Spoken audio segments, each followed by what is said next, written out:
Hello friend, welcome to back my channel स्टेटी जी के भाई परवीन सर चैनल में आपका स्वागत है। मैं आपके लिए लाया हूँ भारत के प्रमुख लॉन्चर रॉकेट। तो आइए हम अपनी क्लास को शुरुआत करते हैं मोटिवेशनल कोड के साथ। हौसला रख, तेरा वक्त भी आएगा, खुशी भी मिलेगी और मंजिल मिलने का मजा भी आएगा। सब्र रख, तेरी कदर उसे तेरा वक्त बताएगा। तो आइए हम स्टार्ट करते हैं अपनी क्लास को।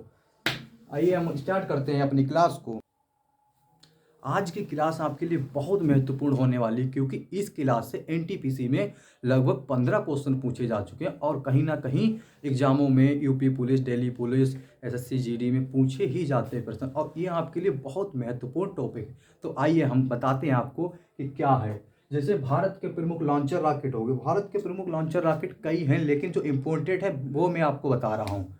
जैसे एक हो गया PSLV और सेकेंड हो जाएगा हमारा GSLV। तो हम आपको पहले PSLV के बारे में बताते हैं कि ये क्या है। इसकी फुल फॉर्म हम लिख लेते हैं। सबसे पहले इसकी फुल फॉर्म है polar satellite launch vehicle. Polar satellite launch vehicle, और इसके बारे में हम आपको डिटेल से बताते हैं, क्योंकि ये बहुत इंपॉर्टेंट टॉपिक है और इससे पूछे ही जाते हैं अधिकतर। इसकी स्थापना जो है 20 सितंबर 1993 को हुई है। ये आप नोट कीजिएगा, ये आपके लिए बहुत इंपॉर्टेंट है, क्योंकि ये पूछी जा सकती है, फुल फॉर्म भी पूछी जा सकती है और इसके साथ स्थापना भी पूछी जा सकती है। तो ये आप पहले नोट कीजिएगा। और इसके साथ ही साथ कुछ आते हैं ये कि इसने कितने अभी तक लॉन्च किए हैं। तो इसने कुल 52 रॉकेट लॉन्च किए हैं, जिसमें इसके 49 सफल हुए हैं और जो बचे हुए हैं 3 वो असफल हो गए हैं। तो आपको ये याद करना कि ये पूछा जा सकता है कि PSLV ने कितने रॉकेट लॉन्च किए। PSLV क्या है? PSLV एक रॉकेट है जो हमारे जो ऑर्बिटल होता है, जो चंद्रयान मंगलयान जो है, इन्हें ऊपर ले गया था। तो ये रॉकेट होता है, इस प्रकार से ये रॉकेट होता है। इसके अंदर फ्यूल भरा होता है और सब चीज़ें भरी होती है, ऑर्बिटर वगैरह होता है, और ये बाद में जाके रॉकेट वापस हो जाता है। और जो होता है ऑर्बिटर और वो सब, वो हमारा चंद्रयान था, वो चंद्रमा पे चला गया, उस प्रकार से होता है। तो ये अगर आपसे कोई पूछे PSLV और GSLV ये क्या है, तो ये लॉन्चर व्हीकल है, आप इतना याद रखिएगा। फिर मैं आपको बताता हूँ GSLV के बारे में। GSLV क्या है? GSLV क्या है? इसकी फुल फॉर्म होती है जियो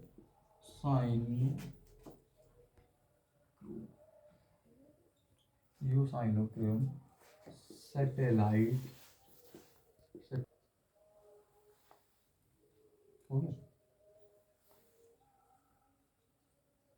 सैटेलाइट लॉन्च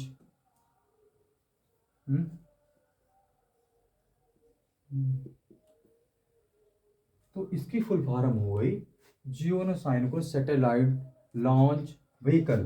तो हमें यह भी याद रखना है कि इसे कब भेजा गया था और इसने कितने भेजे हैं। ठीक है, तो अभी तक इसने 13 लॉन्च किए हैं, इसमें 8 सफल रहे हैं और कुछ जो बचे हुए हैं वो हमारे असफल हो गए थे। तो हमें ये दोनों याद रखने हैं और ये दोनों बहुत ही महत्वपूर्ण हैं, क्योंकि ये हमारे पेपरों में अधिक से अधिक पूछे जाते हैं। तो आपको ये याद रखने हैं।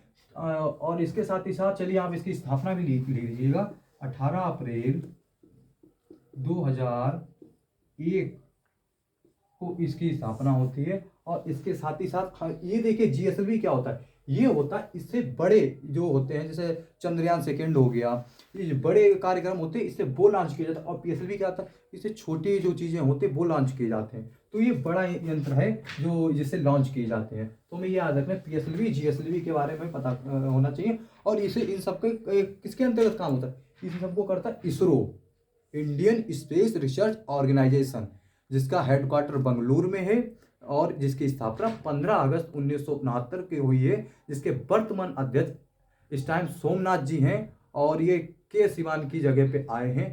तो इसके बारे में भी मैं आपको बताए दे रहा हूँ और लिख लीजिएगा, आप ये भी नोट कर लीजिएगा। और चलिए मैं आपको इसरो के बारे में भी बताए दे रहा हूँ, क्योंकि ये बहुत इम्पोर्टेंट है। इसरो इसरो के बारे में पूछा जाता है। इसरो इसरो की स्थापना 15 अगस्त 1969 को होती है। और ये कहाँ है? इसरो इसरो की स्थापना 15 अगस्त 1969 को थी। और इसके सोमनाथ जी हैं, जो एस सोमनाथ करके ये चेयरमैन है। ठीक है। और इसके बारे में अगर आपसे पूछा जा रहा है और, तो वो मैं आपको बता रहा हूँ कि क्या इसके बारे में है। इसरो ये स्पेस रिसर्च ऑर्गेनाइजेशन है, जो इसके बारे में हमें पता होना चाहिए। तो इसका हेडक्वार्टर है, वो भी हम लिख लेते हैं क्योंकि ये इंपॉर्टेंट है। हेडक्वार्टर इसका कहाँ है?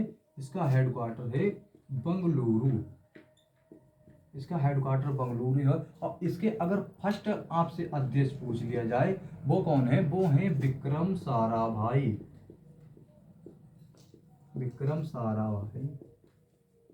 और इन्हें अंतरिक्ष विज्ञान का जनक भी कहा जाता है। ये डिटेल आप जरूर नोट कर लीजिए, क्योंकि देखिए हम जो आपको पढ़ा रहे हैं वो बहुत ही इंपॉर्टेंट है, क्योंकि हम आपको करंट का भी पढ़ा रहे हैं और ये स्टैटिक जीके का भी है, साथ में लेके चल रहे। तो दोनों चीजें लेके चल रहे हैं, तो आप उनके साथ उतारिएगा जरूर। अब हम आपके सामने लाते हैं